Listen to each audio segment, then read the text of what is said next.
back to my channel. And if you guys hear the aircon, it's because it's very hot right now, so I have to film with the AC on, so pasensya na. So today I'm super excited to do this and share this with you guys. I will be doing my first impression review on Bihako bleach, and you guys know I did the video a couple of days ago, pero nag-beach kasi kami the other day and I gained some color. You guys can see, medyo nag-red yung face ko and para ako nagkaroon ng mga skin irritation right here. And I gained a lot of colors, so I'm super excited to do it on my face. And as you guys know, I did the first impression and all the information about Bihako. So if you guys want to watch that, I will link it down below if you guys are interested. So by the way, this is Bihako Wonder Bleach by Misumi. So this is my first time ever to use this on my face. Hopefully it would work, and you guys can see ang shiny ng noo ko because I got some sunburn, especially here and here. So we will see if later my face or my skin will get a lot more better. So let's do this. I have a trusty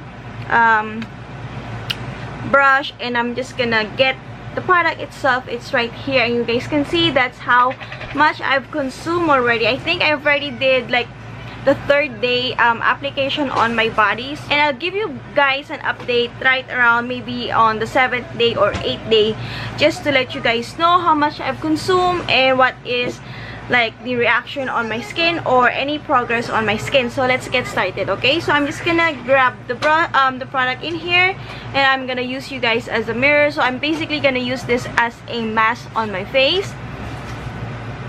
It smells super good. I will leave this on to my face maybe 15 to 20 minutes.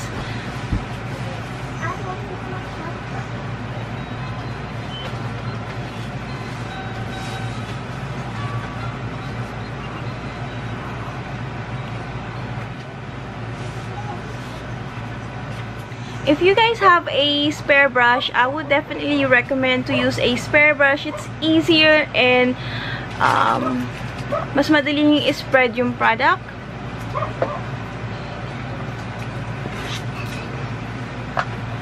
Okay. I look funny. Okay.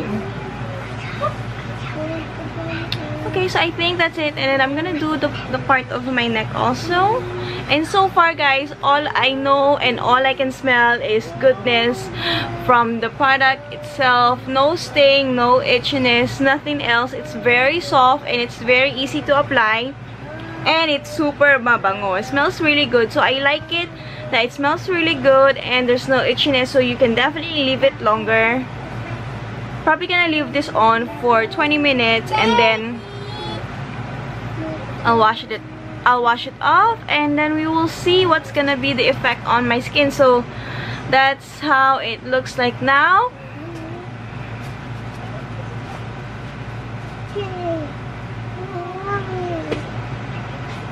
Okay guys, so this is how it looks like now. I will be back right after maybe 15 to 20 minutes, and then I'm gonna show you guys the result on my skin. We will see if there's any skin reaction or my skin got a lot more better. Back, and then I'll see you guys, okay? Hey guys, I'm just gonna finish my first impression review here because I already took a shower just to, you know, get everything out of my face. And you guys can see my skin is a lot more smoother, and this one, diba, you guys saw it earlier na it was a lot more bumpy. Now medyo nag-flatten na siya, medyo parang kasi nakaka-smooth siya ng skin, what do I say that? Nakaka-relax siya eh, yung tipo ano, hindi kasi siya makate, and parang feeling ko mas nakaka-hydrate siya ng skin, so mas super nakaka-smooth siya. So okay siya sa sensitive skin. Pasado siya sa akin kasi alam niyo naman guys, sa super sensitive ng face ko, dry and sensitive, so anything na I apply, alam ko mag-breakout ako and mamumula agad ako. And actually guys, just to let you know, binabad ko to ng mga 25 minutes or even longer kasi inantay ko na para maligo na lang ako. And so far, hindi talaga nag-react yung balat ko. And medyo nag-lighten siya. Meron siyang instant brightening effect. Diba kasi kaganina nakita nyo parang parang ang shiny ng noo. Instant brightening effect. Mas gumanda yung skin ko. Mas naging smooth siya. And definitely, hindi dry. So, okay siya. Walang kate, walang sting, walang anything. Nakaka-smooth. Nakaka-relax nga sa balat. Kasi ang lambot-lambot niya talaga, guys. So, that's it for today's review. Pasensya na, meron kasi kaming TV nandito sa harapan ko, so medyo maingay. So, but that's it for today's first impression review on my Bihako bleach. And next na review ko is yung Silka Papaya soap. You guys watch out for that kasi I think na-complete ko na yung 14 days na paggamit ng Silka soap. So, I will be uploading a video maybe in 2 to 3 days. So, just watch out for that. So, pasadong-pasado siya sa akin as a facial mask. So, gusto ko talaga yung Bihako Wonder Bleach para sa face mask kasi nga hindi siya makate, wala siyang sensitivity sa balat, and definitely you can leave it longer, maybe 25 to 30 minutes.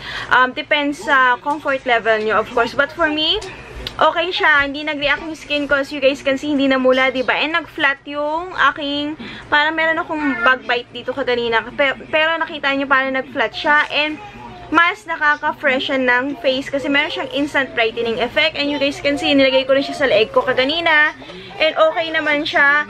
And I really like it, guys. So, thank you for watching today's video. And I'll see you guys next time. Don't forget to like, subscribe, and thank you guys for making my YouTube channel 3,000 subscribers. I will be doing the giveaway this weekend, and then I'll let you guys know kung sino yung winner. So, good luck sa mga nag-entry, and if you're still watching me right now, please do your entry. Just follow the instructions, and that's all. Thank you guys so much. You guys are super the best, and I'll see you guys next time. Bye!